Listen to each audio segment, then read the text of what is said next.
Zee 24 तास एक पाऊल पुढे। माय बाप बहीण भाऊ एक तरी वृक्ष लावू असं ब्रीदवाक्य घेऊन बुलढाण्यात एका पर्यावरण प्रेमीनं आपल्या मुलीच्या लग्नात 75,000 वृक्ष लागवडीचा संकल्प केलाय।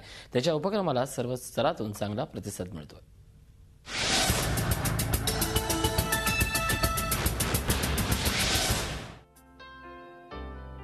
लग्नघर म्हटलं की तिथे दिसून येते ती कपडे आणि दागदागिने खरेदीची गडबड, सुशोभीकरणाची लगबग।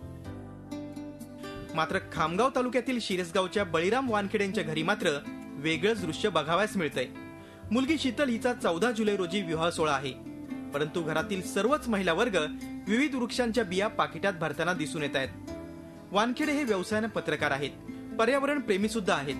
दुष्काळावर मात करायची असेल तर वृक्ष लागवडीला पर्याय नाही हे जाणूनच मुलीच्या लग्नाचा औचित्य साधून त्यांनी 75,000 बियांचं वाटप करून त्याचं रोपण करण्याचा संकल्प केलाय। 75,000 वृक्षबीज वाटपाचा कार्यक्रम हाती घेतला आहे।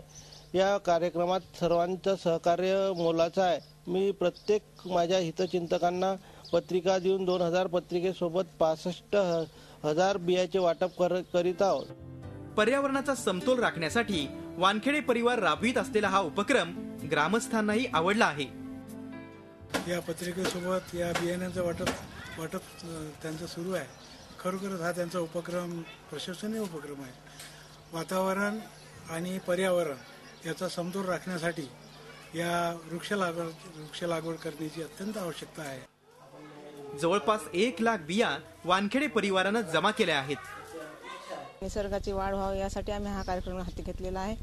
या कार्यक्रमासाठी आम्ही 3 महिन्यापासून मेहनत घेत आहोत आणि शेतातून वेचून बिया आणून रेठ्याच्या बिया पूर्ण एक एक बी वेचून आणून आम्ही तयार केलेली आहे आणि त्यात लिंब, आवळा, लिंबू आपलं जांभूळ, चिंच अशा 4 प्रकारच्या बिया आम्ही त्यात टाकलेल्या आहे। लग्नपत्रिकेवर विविध म्हणींद्वारे पर्यावरण संवर्धनाचं आवाहन करण्यात आलंय, त्यामुळे सध्या जिल्ह्यातला हा लग्न सोहळा चर्चेचा विषय ठरलाय।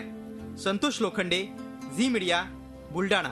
झी 24 तास एक पाऊल पुढे।